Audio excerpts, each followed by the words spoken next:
on maybe some new games or not. Let's talk games.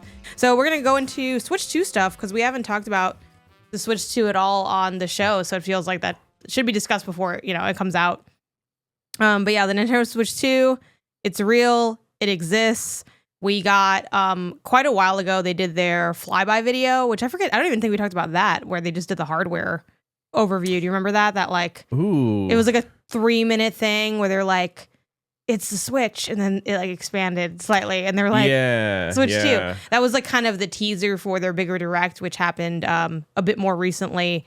And then most recently, they also had the Mario Kart World Tour direct, and that was like a 15-minute presentation. And then finally, after pre-orders getting announced, pre-orders getting postponed, Trump turning on tariffs and then turning off tariffs and then saying, JK, I'm turning them back on, but like after this window, and pre-orders got postponed not just here in North America, but also in Canada.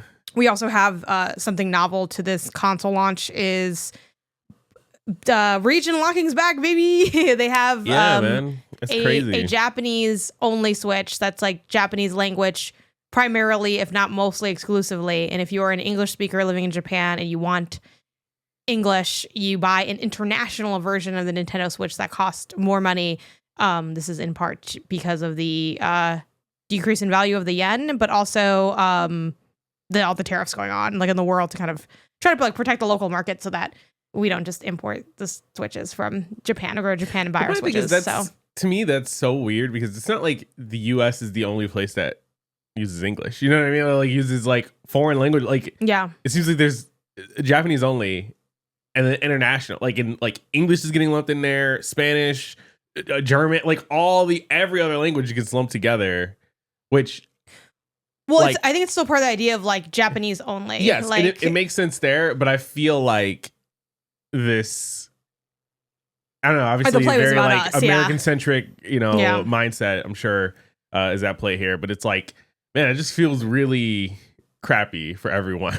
I mean, it is. Yeah. Well, I mean, like, here's the thing. It is good for the people living in Japan, I think, to be able to have like. Well, my thing is it cheaper? Is it that the Japan only one is cheaper, or is it just that the international one is more expensive? The Japan one is cheaper. But by that I mean, like, is the Japan only the equivalent to $450, and then the international is then the equivalent to like $550? No, I have to look it up because that's a big question to ask. But no, it's genuinely like cheaper. It's okay, so they get a discount. It essentially amounts to 330 USD. Okay, what they get in the Japanese one. That's just like the fastest Google, and frankly, I read this off of Reddit like 1 second ago, so I could be wrong. I do want to, and I'm looking around, I'm seeing that 330 price also on GameFAQs. Here we go. Here's a better source. No offense to people on Reddit, but PC Mag.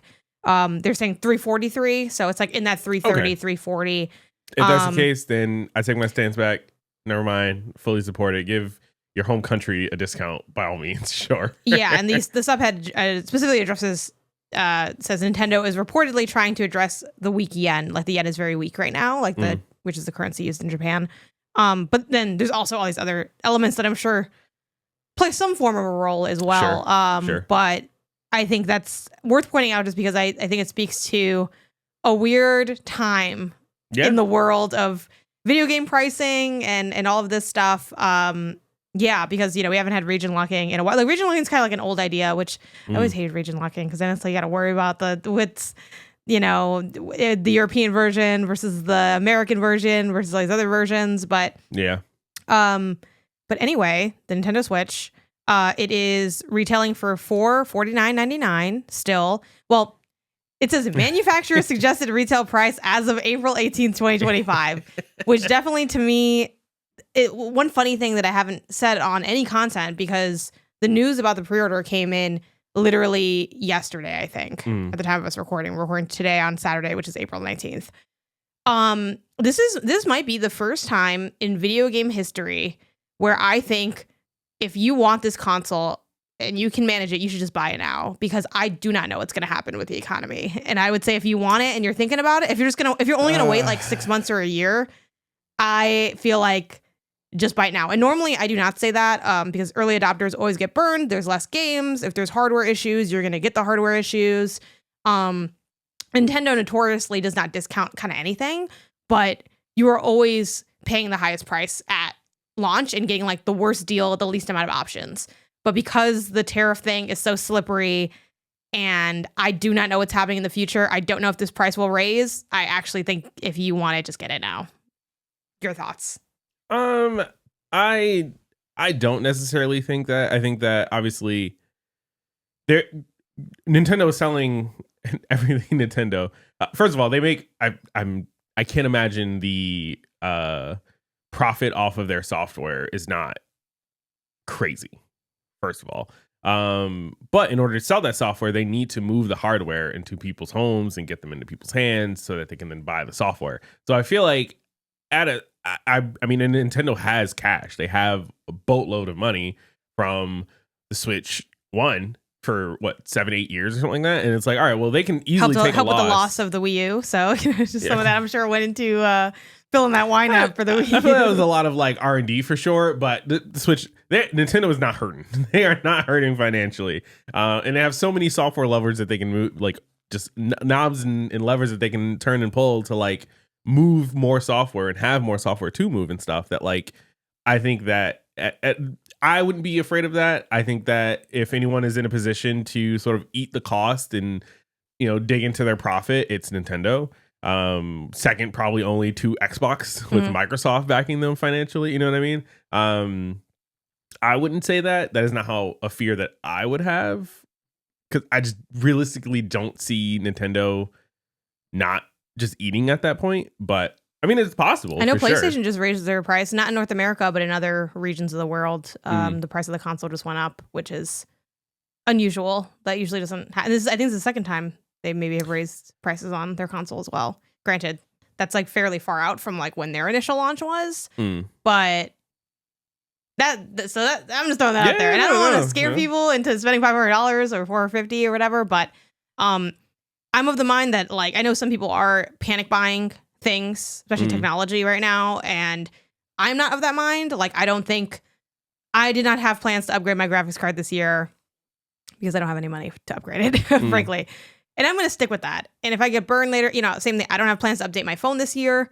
I'm not going to let the thought cross my mind for a second, but I'm like, no, I'm not going to drop like $1,500, whatever dollars out of fear that the iPhone will be $2,500. And if it is $2,500, I'm prepared to just take that out. Like, I don't know. Sure. It's going to be what it is.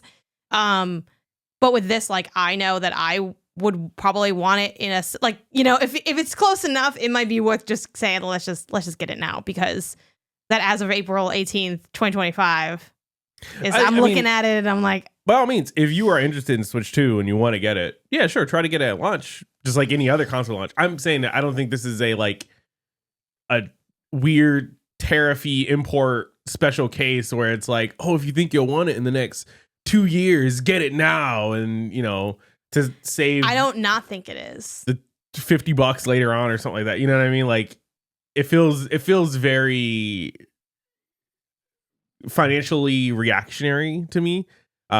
Which, hey, if you got the finances, by all means, but if you don't, I don't think you're like shooting yourself in the foot by not doing that. I guess too, like, not to say that $100 isn't a significant amount, but you could always, if you're just saving for it anyway, maybe overshoot what you save for it just to be safe. Because I don't know what the future's going to hold. It's funny because we were talking on MinMax about, I forgot this happened, but the 3DS price drop that happened, they like charged too much, quote unquote, for the 3DS at launch, and then they dropped the price, and then they gave people a bunch of free games who like got it early, and they called them Nintendo ambassadors. So I don't think that's gonna happen either. So no. Yeah, but let's talk a little bit about the launch lineup, what you can expect to get from your Nintendo Switch. Again, the Switch 2 retails at $449.99 at the time of this recording. You can get the Mario Kart World, just World, I guess, not World Tour. I keep forgetting what the name of this game is.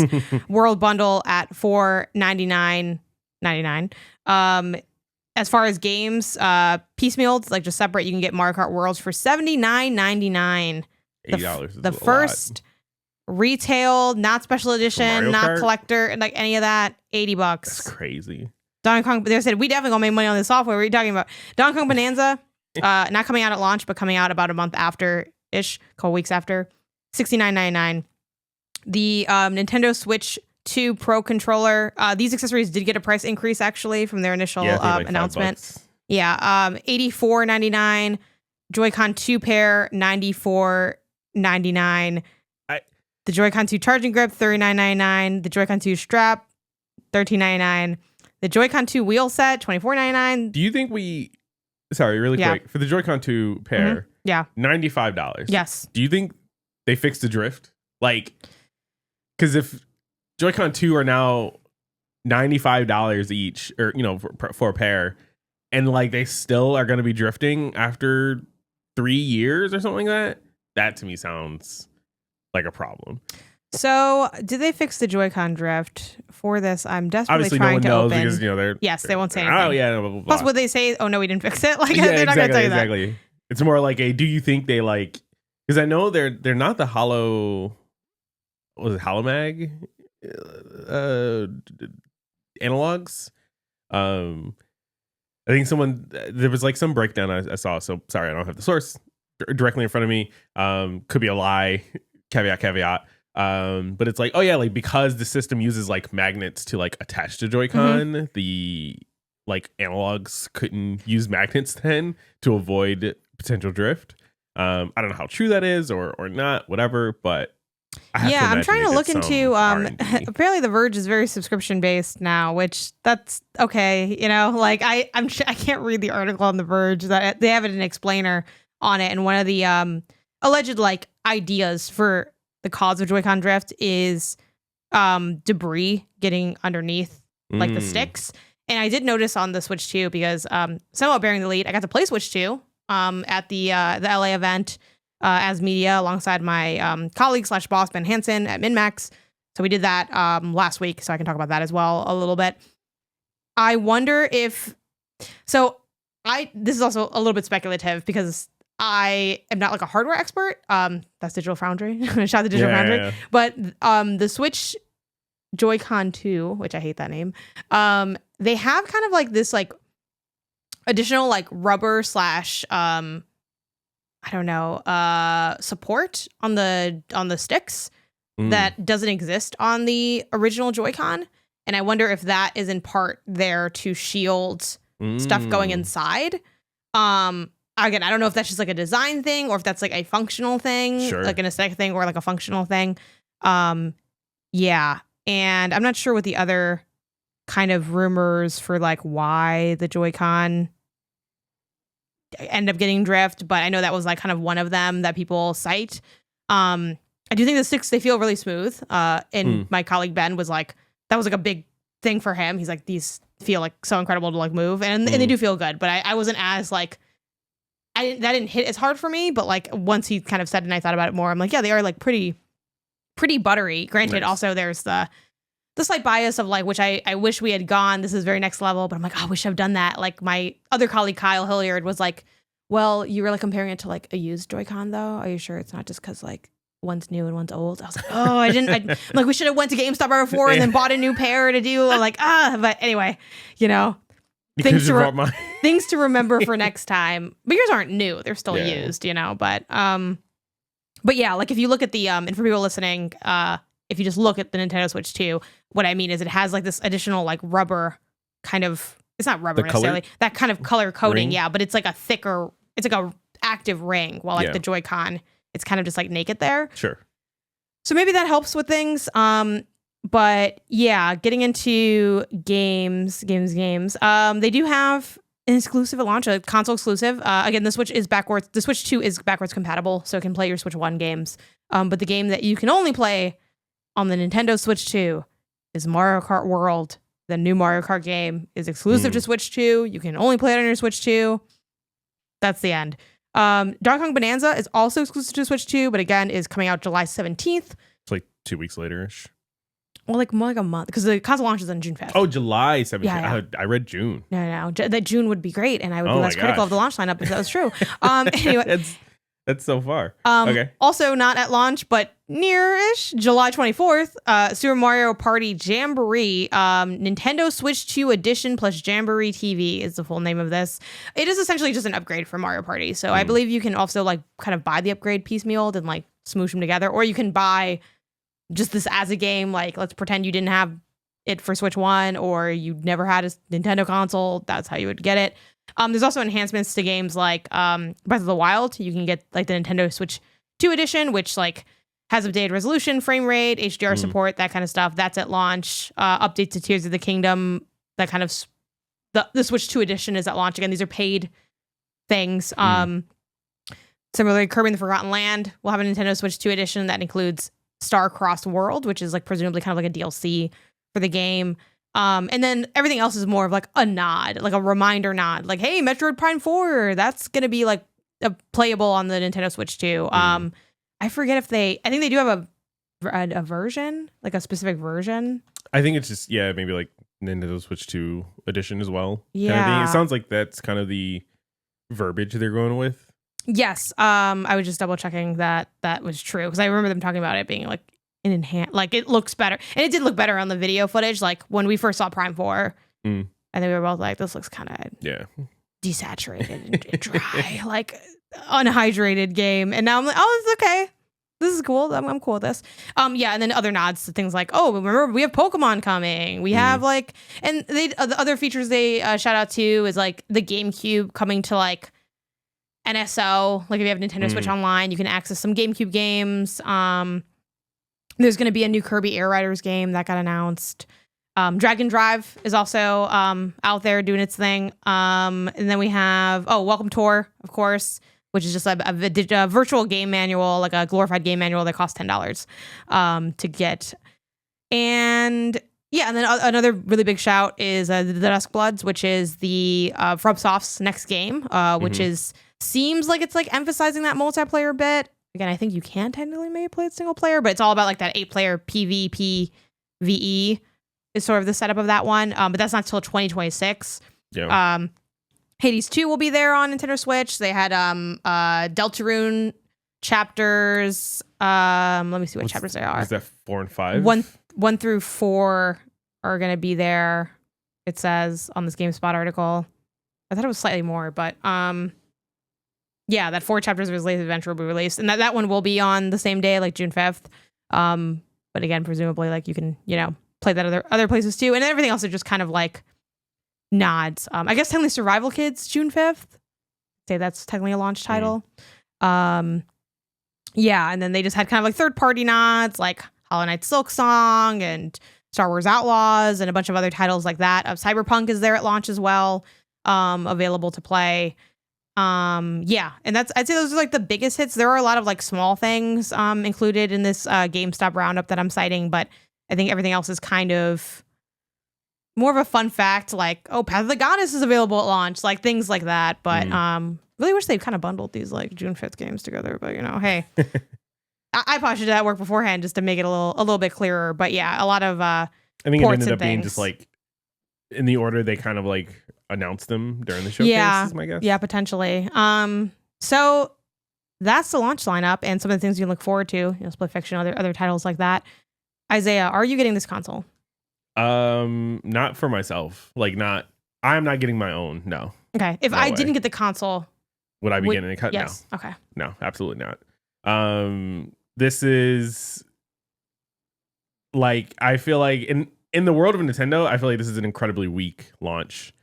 It's just been like a bunch of fumbles that like you fumbled over the finish line. You know what I mean? Like you did not end it strong. You did not launch strong. It is a launch that has some items for some people for sure. I'm not a Mario Kart person, so the fact that Mario Kart World is the most expensive it's ever been and coming out and is the only thing coming out on day one that I can only play on this new machine that is incredibly expensive for, what it is and potentially only going to be more expensive later on. Like this is a Wii U launch for me where it's like, I love the Wii.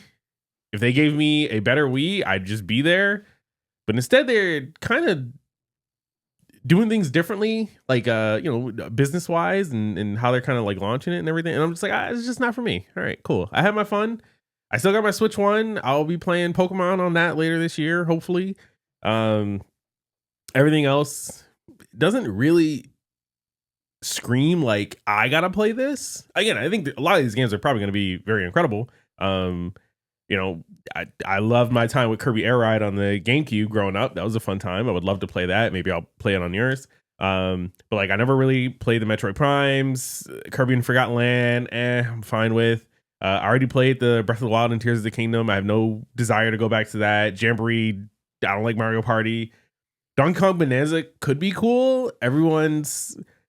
It feels like it is the game we got, not necessarily going to be the game that everyone wanted. So I'm curious to see what kind of happens with that. But yeah, like again, there's two, maybe you could argue 2.5, 3 things that like in this launch window, in this like first year of the Switch 2, I like have a desire to play. Which are? The part of the new Pokemon game, I'm guessing, is that's not Switch 1. So yeah, it isn't Switch 1. I want to try Bonanza. Curious to see what it's like. People are seemingly liking it to Astro Bot and saying, oh, maybe it's the Odyssey team, and the Odyssey is like my favorite game, one of my favorite Nintendo games ever. Also, so it's an interjection on the Odyssey team speculation. I gotta be honest, I don't give an F if it's the Odyssey team. Like that sounds so like extreme, because I think Odyssey is a fantastic game. But like, no, that's fair. Just because you are a team that did a good thing doesn't mean that you only make good things. Yeah, no, this generation has shown us that. And that's not to say that Donkey Kong Bonanza isn't good. Like my prediction is that I think that's going to be like an 8 out of 10 great video game. Like it was fun. I played it. I enjoyed it. I entered as a bit more of a skeptic, just because when I think, oh my God, a new Donkey Kong game, what I wanted was a new 2D Donkey Kong game. I wanted another Tropical Freeze kind of thing. I think Tropical Freeze is like the best Donkey Kong game that has come out, probably. Maybe some of the older ones, if you play like a remastered, reconfigured edition, design-wise maybe. But yeah, I know you did not like your time with Tropical Freeze, as Donkey Kong is a heavy lad. And also, like, again, they're tough platformers. To beat the level, it's not that hard. But if you want to like really get some of that stuff, they're like, did you make this one jump perfectly right now? Oh, you didn't? Gotta go do it again. Like, that is the kind of game it is. But I think they're fantastic. I think the design is really cool. I think the secrets are well hidden.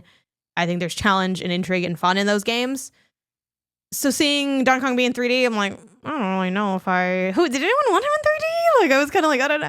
And it does look beautiful and all of that. But yeah, playing it, I was a bit of a skeptic.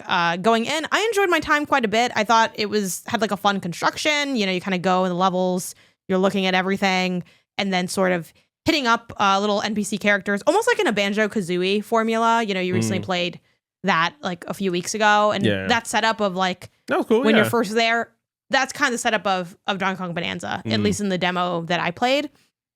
And I think that's a fun construction. Like, oh, you check out something, and then they lead you somewhere else, and you check that out, and it's fun. They definitely are replicating the Moon Spots formula of like, get a thing, have cool animation, feel good, brain go up kind of thing, like with the big bananas that you like crack open and stuff. I also don't like the look of this Donkey Kong. I don't like how he looks either. I don't like how he looks either, but that can be okay. You mostly see him from behind. Yeah, so that's true. Don't turn around, Donkey Kong. I don't want to see your face. But and it's tough because it's just a demo and it's so short, but I did not get the sense that it's gonna hit the highs of like something like an Odyssey and an Astro Bot. I think it's replicating elements of the formula, but not necessarily replicating the level of prestige.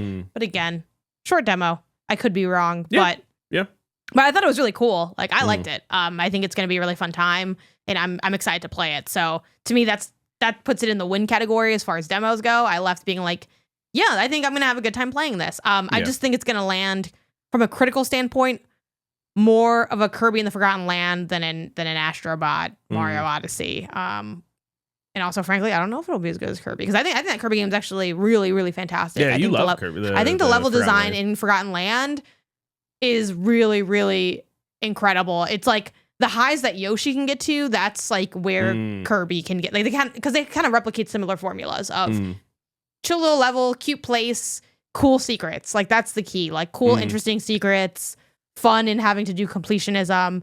Those are the things that make Yoshi and Kirby good. Plus, like with Kirby, there's the transformations. Yoshi can transform too, but it's kind of a different thing. Sure. Yoshi doing something else, but so yeah, you know. I guess I won't see you at the Switch 2 launch party. I think, and this is more a me thing, right? A lot of all of my quote critiques about the Switch 2 and everything like that is like very personal.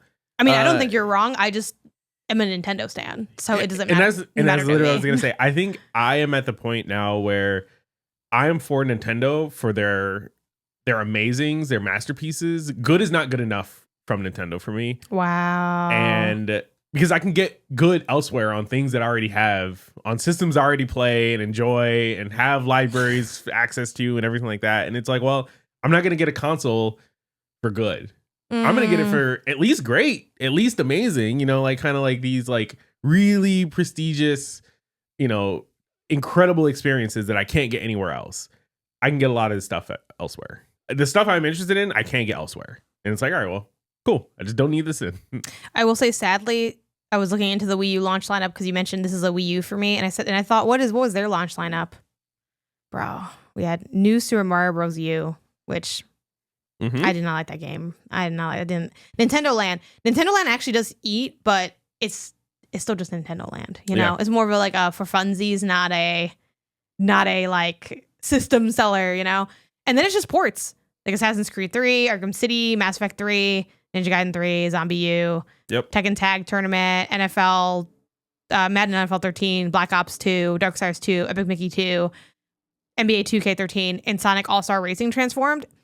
Nothing like the Wii U lineup to make you reappreciate the Switch 2 lineup, because that's really weak.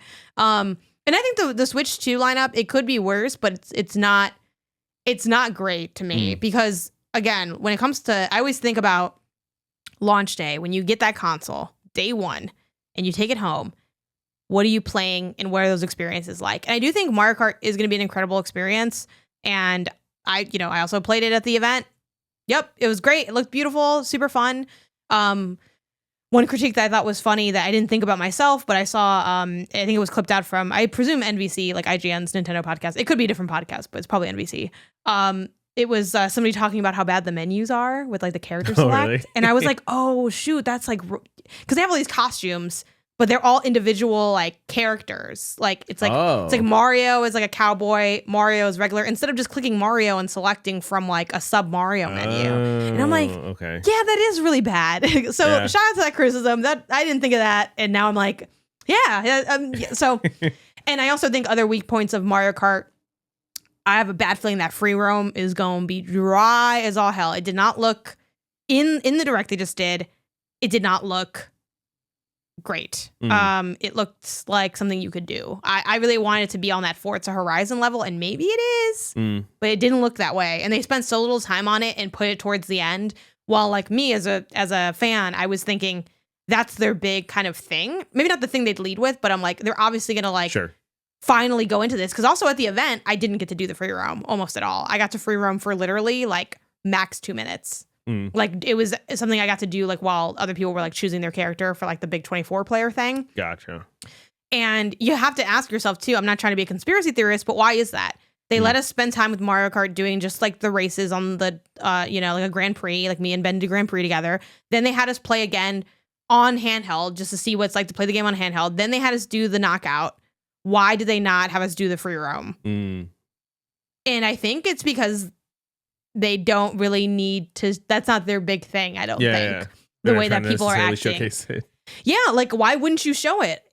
Like you gave us a big look at, and also you don't have a lot of new games. It's this and Donkey Kong Bonanza. Let's be real. Like everything else is just like, yeah, sure, maybe you'll cover a little bit of Drag and Drive. Metroid Prime 4 was there too, so that's obviously a big one in a sense, even though it was really more of a mouse demo than a Metroid Prime 4 demo. Yeah. There aren't a lot of big things here, and that's a huge new feature that you didn't have press or fans look at very much. I think you didn't want us to look, because I don't think there's a lot to see. That's I'm calling my shot now. I hope I'm wrong, but that's how I feel about it. No, I mean, that's possible, right? That is the until you play it and until you see, that is kind of like the feeling you are left with, right? And it's like, all right, that's valid. Yeah, they're like, oh, well, your friends can come in. Like, I don't know, my friends rolling me around to nowhere. Like, maybe. Like, anyway, but or it could be that there's great secrets there and they don't want you to see those. It could go the other way. That is technically true. That is technically true. So you have to see, are you a Jay or an Isaiah on this thought, the Mario Kart free roam conspiracy? Let us know who you align with. Yeah, that being said, I'm definitely buying it. Obviously, my bias is that I do this is my main job, covering games, so I kind of like, you could argue I have to buy it.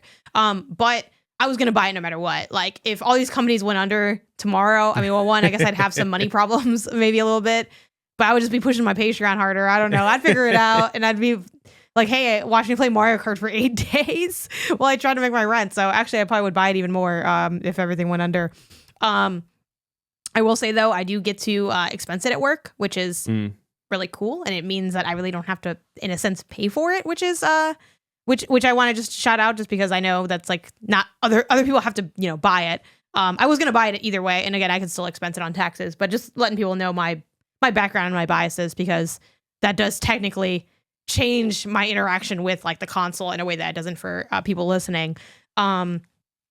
But yeah, it's a lot of money. I don't know if I'm getting that. I gotta be honest. I don't know if I want to get that Pro Controller right away, because it's just like, or we could just wait. Yeah, you know what I mean. But the Pro Controller feels so good though. I'll probably get it right away. I wonder if the Pro Controller is backwards compatible. No. Really? No. I feel like it should be. No, there's no the only functional difference is the C button.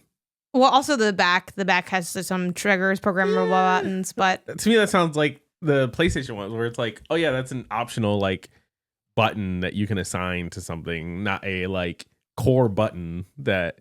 Yeah, I'm pretty sure you can. There's not back pedals on the Joy-Con. You know what I mean? Yeah, I get what you mean, but I think I would have heard about it if it was. Yeah, I will say, the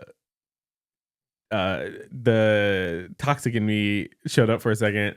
I was like looking at the list of like, what are all the release, window games? And the only other game that I'm like, oh, if I had a Switch 2, yes, I don't understand why this is exclusive to Switch 2, but if I had the Switch 2, the Bravely Default remaster is definitely something I would get. But Toxic Me, I was just looking at our little local retro store.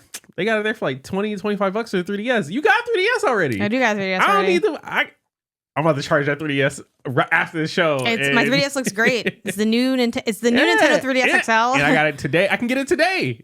I can play this game now. I don't need to wait until June 5th. Yeah, you can do your review early compared to everybody else.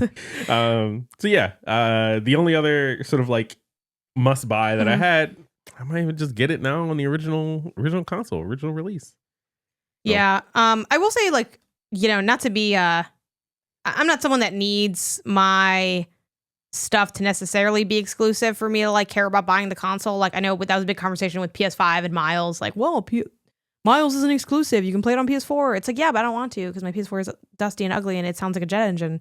So I'm fine with like that element of things. Like, I'm also not a big conspiracy theorist on like it's holding the games back. Like, I don't know. I think it's mostly fine. But I will say it is cool to have some exclusives, at launch and in the year. I think the backwards compatibility is cool. And I think having some games, like, I'm not mad that Prime is on Switch. I think that also they kind of had to. They had been talking about Prime for so long. Kind of like what they did with Breath of the Wild on the Wii U and then on the Nintendo Switch.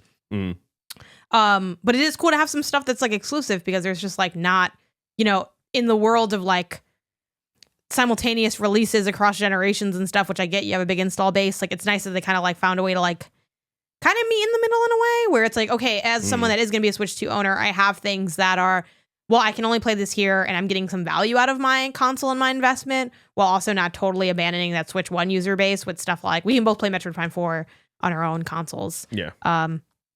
If we so choose. So that's cool. But yeah, I guess nod to the camera. They have this camera thing. The mouse thing is a big thing on Switch 2 as well, which I'm excited for some of these games that need a mouse, because I don't like playing on my PC. So the Golden Idol games, I guess we'll just finish that on Steam Deck because we already started one of them. But I want to play that on Switch 2 and see how that mouse stuff feels. Which I keep forgetting to check if Golden Idol is on Nintendo Switch. I think it is. Yeah, it is. Ooh, so, okay. And you can even get the complete edition for the Case of the Golden Idol. I guess it has DLC. Because I think they mentioned they had DLC in there or something like that. But yeah, that would be fun. So, looking forward to doing stuff with the mouse on some of those games. It was better than I thought it would be, but I do have ergonomic concerns with the mouse for long-term play. But I'm mostly probably going to be playing with like really chill point and click games. So I don't think it'll be that deep for me in terms of an ergonomics perspective. So yeah, we'll see. Any other Switch 2 thoughts? Stones to cast? Not really. I guess I'm complaints just really, to file. I feel like every time we get news, it's like just worse. And so I'm like, the pre-order, that was good news, right? I mean, we don't know how that's going to actually work out. Yeah. We know the date, which is good. April 24th. Yeah. Who knows how that's actually going to play? Is it like, retailers are just allowed now to take pre-orders then? Is it going to go through Nintendo, or you got to do their like a random draft kind of raffle thing, or like what? You know what I mean? So I'm assuming it's just like, okay, retailers are going to be opening up pre-orders. I mean, that's what it says. Yeah. You know? But because it's Nintendo, I don't know. They're going to do something weird. So yeah, I don't know. We'll I'm sure find out more information soon. And man, it's just really just a rough launch. Oh, the camera is $54.99, by the way. That's the only notable accessory I didn't name. I also didn't talk about the carrying case, but that's fine. You can look that up if you care about the carrying case. Yeah, it's not the launch that I wanted, but it's better than the launch I could have had, because sometimes these launch lineups are like really weak. Like the Xbox Series X/S, I genuinely think it didn't have anything. Like literally nothing. Like I remember getting that console and I was like, I guess I'll boot up Game Pass. Like I had nothing to play. And I guess to swing back to that, like at least like, okay, launch it, Switch 2. Yeah, Mario Kart. That's basically it. And I guess, I never finished Tears of the Kingdom, and you know what? I'm still not going to finish it. So who are we really talking about here? I am just bummed that they didn't line up their releases better, because I think they could have had like one of the greatest console launches of all time by just sliding some things up. And I know like development is hard and stuff like that. I don't want to act like it's as easy as just changing the date that you're releasing the game. But like Donkey Kong, like 6 weeks away? It's like we couldn't have figured this out. Like I don't know. At least like Prime 4, we don't have a date on that, so maybe it is like quite significantly away. But it's just like I would have had my criticisms would have diminished by like 30% per new value game. So if they could have just put Donkey Kong in there. Especially because it's a single player experience. Like Mario Kart is not really, I know they have that free roam thing, but it's like not really a that kind of game. You know what I mean? I almost wish they had let Echoes of Wisdom bake a little bit more and then just had that come out on Switch 2. I think that would be a fantastic fun, Switch 2 launch game. It's like, oh yeah, a new Zelda game where you're playing as Zelda. That's awesome. And like they fixed the menus. Yeah, if they could fix the menus, that'd be good. Yep. Which they would have had the time to do. Like that would have been fantastic. We weren't going to use the time for that. We never had a problem with the menu. Like, do people not like the menus? Yeah. Like, anyway. What coulda, shoulda is. But yeah, I will say Switch 2. It did feel good, so I'm excited to take my Switch 2 home from small hands. The hospital. I have small hands. A little bit of a bigger system. Yes. It feels good, and I thought it still felt good. It helps that like the width is not bigger. It is just like the size, like it's longer, but it's not thicker of a console. Has like a nice luxe feeling, and it definitely doesn't feel near, obviously weight wise it's literally not as heavy as Steam Deck, like that's objectively true, but in terms of feel it doesn't feel nearly as heavy as the Steam Deck. Where I hold the Steam Deck and I'm like, bro, why did you make this? Like it is so heavy. Like the Steam Deck is so unreasonably heavy. The reason I don't end up caring is because it's still like a great console. And it has like, great selection of games. Like the hardware is incredible. I love not being at my PC. That is what the theme of this is. I hate being at my PC. And frankly, I always have a pillow or a Squishmallow under me for any handheld anyway. Yeah. But yeah, the Steam Deck is like prohibitively big and heavy. Like that is a notable con to the console. Like when I would talk to people about it, I'm like, it's really heavy though. It's like really big. But like I think it's worth it still, but like don't super freaking heavy. But yeah, and I think Ben, he's more on your side as a gigantor. And he really liked the console feel as well, and especially like when you use the Joy-Con as single controllers. Yeah, much better. not beefed them up, but like they increased like the size of like that L and D, the L and R is more comfy, and also since the Joy-Con is longer, it's like a little bit better. The back thing is nicer. It's all nicer. It really does feel like a Switch Pro, which I know they like want to and are positioning it as more than that. Like, oh no, this is like the evolution. You know, it's this isn't Switch Pro. This is Charmeleon. You know, like this is the next one. Kind of there, but it's like, but is that really just that awkward middle phase? Like we really wanted Charizard, maybe. I don't know. So we'll see. I'm like, I wish I was more excited, but I guess I am still excited. It's coming out June 5th, which is like right in the middle or right before SGF. Yeah. But I don't know. I mean, I'll probably bring my Switch to SGF if I have it and play some Mario Kart with people, do the 8 wireless local thing. See how that works. Yeah, for vlog content. Yeah, I'm definitely bringing. I gotta carry the Switch 2 around. Got to keep that thing on me. But